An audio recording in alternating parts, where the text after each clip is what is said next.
welcome to Tracy Mommy Reads. I am back with yet another book review. And before I get started, I know that I said that I was going to be done with mysteries and thrillers and that type of thing for a while. But this book, I don't know, it's different from the other like the thrillers and suspense books that I've read, you know, in recent months, because they were more like domestic type thrillers where, you know, there was a relationship and a spouse was killed or killed somebody. Like, it seemed like there was a common thread with those books and they were like getting on my nerves. But this particular book, it was different. Stacey Abrams, While Justice Sleeps. While Justice Sleeps by Stacey Abrams. And yes, it is that Stacey Abrams, the political powerhouse out of Atlanta. She's also a fictional author. I first heard about her being an author in this reading group that I'm in, and I can't think of the name, but she writes like romance type books as well, but under a pseudonym. She doesn't write them under Stacey Abrams. It's some other name that I'll have to put it in the comments or in the frame here when I figure it out after I'm done with this video. But yeah, so she wrote this book, While Justice Sleeps, and it's somewhat of a thriller. It's like, it kind of gave me Scandal vibes, you know, the TV show Scandal, because it's full of intrigue and government cover-ups and, you know, a lot of lawyers, judges, and, you know, the president and his right-hand person. All of them are kind of in the mix, so it definitely gave me those kind of vibes. Let me get my note. Okay, so let's see here. Yeah, they call this a legal political suspense thriller is what it's called. But let me tell you, you know, one of the reasons I love reading, and I have such a love for physical books, or even you know, ebooks, books where I can see the words myself, as opposed to audiobooks, which I've talked about that ad nauseum. But I love seeing the words for myself, because it has allowed me throughout the years to expand my vocabulary. Because, you know, when you see a word that you either don't know what it means, you don't know how to pronounce it, you have to take pause and you go and you look it up, and then you've learned a new word. So this book was filled with things like that. And at my age, I thought my vocabulary was pretty expansive, but I guess with Stacey Abrams being an attorney and being, you know, a political figure, there was a lot of terminology that I just wasn't familiar with. But there were also just like everyday words that she used, you know, words I'd never heard of. And while I appreciated, you know, the opportunity to expand my vocabulary, they weren't words that I could actually find myself using in everyday conversation. And sometimes I think it got to be a bit much. I mean, now the political stuff, the legal stuff, I mean, there are certain words, that's what the word is. But some of the other words that she used in the book, I guess maybe because it was filled with so many, you know, so much terminology outside of the norm, she didn't want to use maybe basic everyday words, but I felt like it was a bit much on that front. But not only was there a lot of legal terms,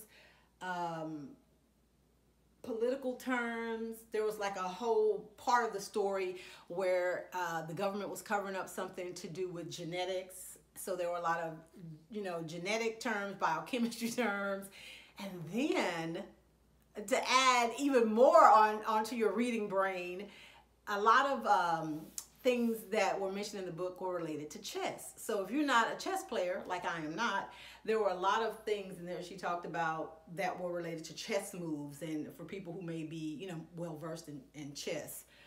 So anyway, the book was about this Supreme Court justice who was ill, okay? At the start of the book, you think he's losing his mind. Like, he's rattling off all kind of crazy, what appears to be nonsense. But turns out that there is like something nefarious going on, and he ends up in the hospital, and all the clues and stuff that he's left behind and all the stuff that he was talking about he left it for his law clerk, who was the main character, and her name was Avery Keene.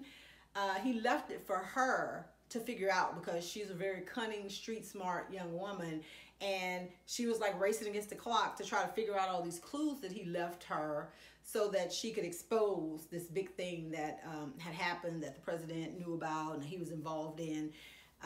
So yeah, so that part of it, because you're just like, you become very invested, you know, after reading for a while, because you're like, okay, well, what does that mean? And then when Avery figures it out and tells you, you're like, okay, well, what's the next clue? I mean, it was like a whole treasure hunt, you know, of, or scavenger hunt rather, of clues and different things. The pacing, for a minute there, was kind of like, okay, what is going on here? But once you got into it, you know, like I said, once you like are more than halfway there, like you're invested and you're like, okay, I need to know how this ends and, you know, what's going on. And it's one of those books you have to really be focused. This isn't a book to read while you're a little drowsy, you're trying to read something before bed, or you're tired and you're trying to calm your mind. No, you got to be focused and sharp. You know how like there's some movies, you know, like some of Chris Nolan's movies like Inception and Tenet, like where you have to be paying attention, otherwise you're going to be rewinding the movie because you missed something. That's how this book is. If you're not focused and paying attention and alert, you're going to find yourself backtracking and having to reread chapters, and you may end up having to do that anyway. But overall, it was a good book. I enjoyed it. I am more than certain, and I know I've talked about this as well, I'm not a huge fan of series type books, or not even sequels. I mean, sometimes sequels are okay.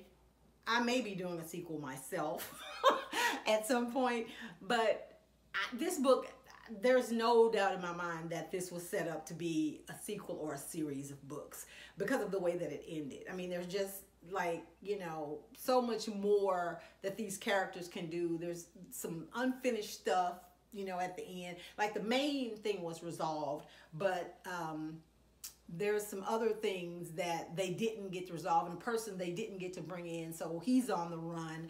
So I know that this has been left open for that possibility.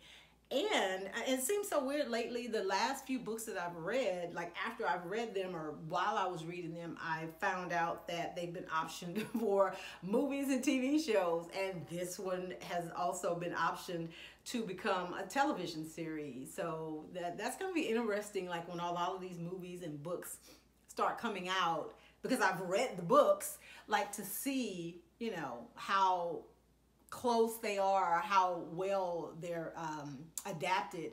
And, you know, because most readers will tell you that the book is 9.5 times better than the movie or the adaptation. Because, you know, when you go to movie or television, like you can't put in all the little minute details and all this stuff, like, and you got to make it more entertaining. So they leave out a lot of stuff. They add a lot of stuff that wasn't in the book. They change things up for diversity purposes or whatever to make it more palatable to the viewing audiences.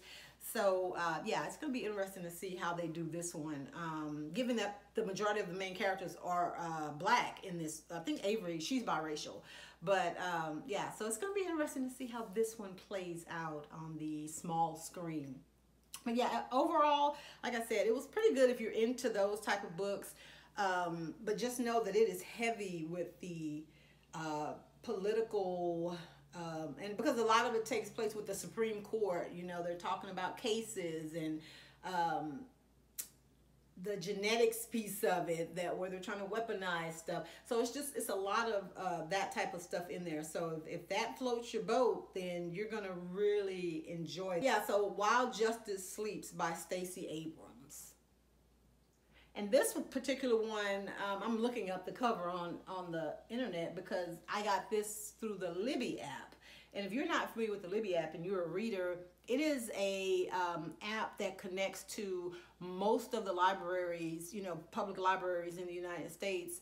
And if you have a library card, or you know, or however your library considers you to be a member or eligible to check out books, most of them you put in your library card through the Libby app, and it will access like your library to see if they have that ebook available, and then you can request it. And sometimes there'll be multiple people that want that book, so they'll just put it on hold for you. And the cool thing is I was able to read it through my Kindle because they're like, I guess, connected in some kind of way. So I rented it from my local library through the Libby app, and it was delivered to my Kindle so that I could read it. Very convenient, way to save money for those of us who are constantly buying books. Yeah, and this is the first book too in a while, I mean, that took me a while to read, because, you know, I've been knocking them out a couple of days or whatever, the books that I've been reading, or in a day. And not because I was reading it every day, but this one took, like, because I have a little app that tracks, you know, when I start a book and I go in when I finish it. It was like 6 or 7 days. And it's only because, like, I was only reading it in small doses because, like I said, I had to make sure my mind was clear and I was focused. So this one took a minute. It took a while for me to really get into, but I think once I think the, like, last 100 pages maybe, I read them in a few hours because the rental was coming due. They were like, you have this book for 3 more hours. I was like, no way. I have 100 pages left and I'm gonna let this expire? No. So I was really focused on, I just stopped what I was doing for the day, and for the most of the afternoon I just read and I finished it up. But it was really good. So like I said, it just really depends if you're into this kind of stuff. If you're not, you probably find it like a little, you know, boring, or you may not find it as entertaining or interesting if that kind of stuff doesn't float your boat. And I mean, I like scavenger hunt type stuff and riddles and things like that, so that part of it is what kept me going, because if it didn't have that element, I don't know if I would have finished it. But yeah, so Stacey Abrams, While Justice Sleeps. If you've read While Justice Sleeps, I'd love to know what you thought about it. So just leave me a note in the comments. Make sure you like this video and subscribe to my channel. Thanks so much for watching. Have a great day.